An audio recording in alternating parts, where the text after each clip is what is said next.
بسم الله الرحمن الرحيم قل أعوذ برب الناس ملك الناس إله الناس من شر الوسواس الخناس الذي يوسوس في صدور الناس من الجنة والناس. ماشاءاللہ محمد ابو بکر نے بھی مولانا کے سامنے تلاوت کی اور تکمیل قرآن کو مکمل کیا.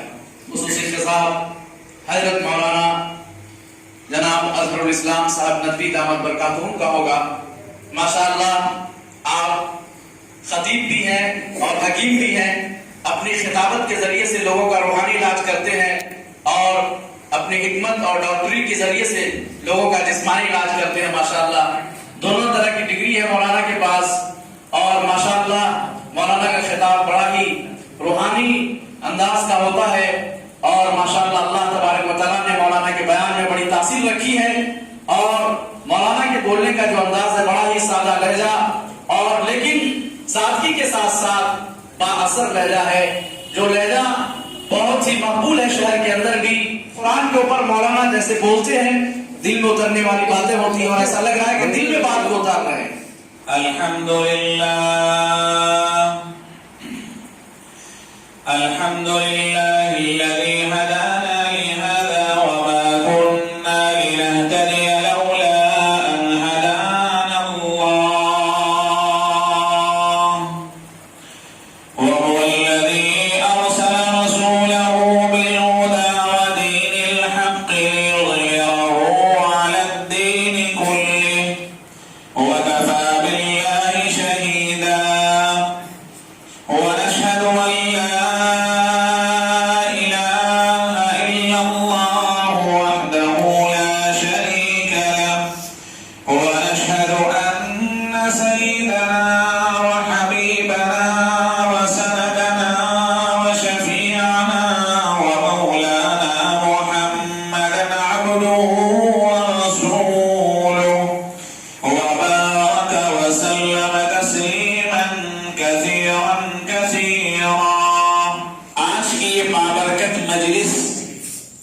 جس شخص کے لیے جس نوشے کے لیے جس دلہے کے لیے سجائی گئی ہے اس کو آج سے حافظ قرآن کے لقب سے یاد کیا جائے گا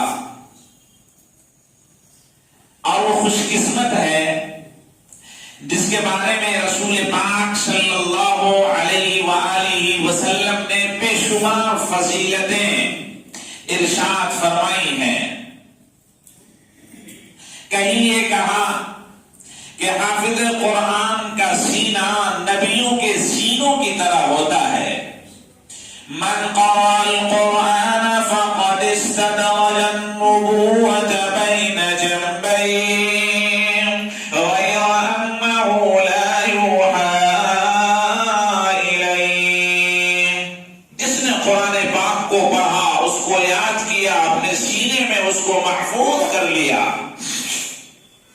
گویا اس نے نبوت کو پروفٹ ہود کو اپنے پسلیوں کے بیچ میں اتار لیا محفوظ کر لیا رکھ لیا سمو لیا.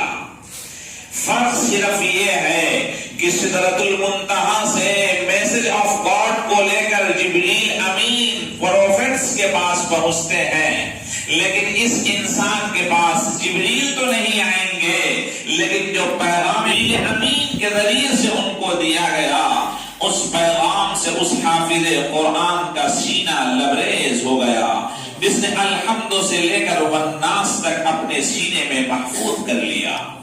غیر انه لا يوحى إليه لا ينبغي لصاحب القرآن ان يجد مع من وجد ولا يجهل مع من جهل وفي جوفه كلام الله.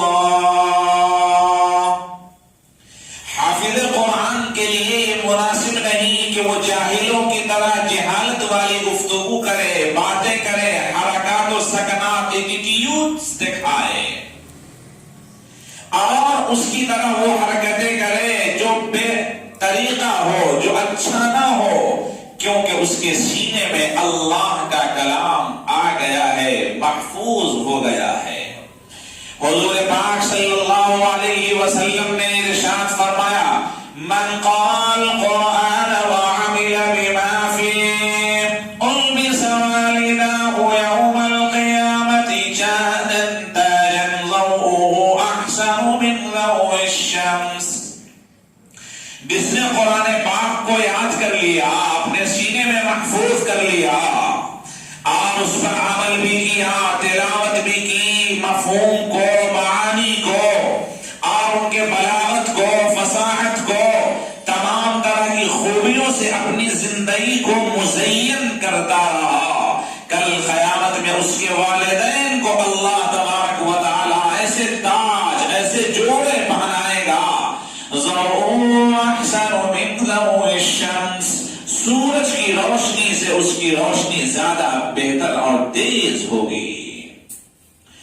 فَيَقُولَانِ بِمَا كُسِينَا هَذَا، ان کے والدین یہ کہیں گے کہ ہمیں یہ جوڑے کیوں پہنائے گئے، یہ تاج کیوں پہنایا گیا؟ فَيُقَالُ بِأَخْذِ وَلَدِكُمَ الْقُرْآنَ،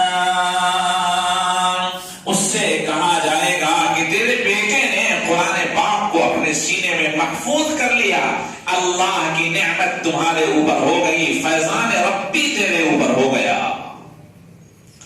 ایک دوسری حدیث میں حضور پاک صلی اللہ علیہ وسلم نے یہ بات بھی کہی لو كانت فيكم فما ظنكم بالذي عمل بهذا ضوءه أحسن من ضوء الشمس في بيوت الدنيا، کہ اگر کسی کے گھر میں سورج آ جائے، سورج اتر جائے تو اس گھر کی روشنی کا اندازہ کائنات کا انسان نہیں لگا سکتا. تو پھر یہ اندازہ لگاؤ کہ اس شخص کا کیا حال ہوگا کل قیامت کے دن جس نے قرآن پاک کو اپنے سینوں میں محفوظ کر لیا. اس کی روشنی، اس کے برکات، اس کو فیوز اتنے زیادہ ہوں گے کہ انسان نہ اس کو بیان کر سکتا ہے نہ لکھ سکتا ہے. خدا اپنے اعتبار سے فضل فرمائے گا، فضل ربی ہوگا. قرآن پاک میں یہی کہا گیا قل بفضل اللہ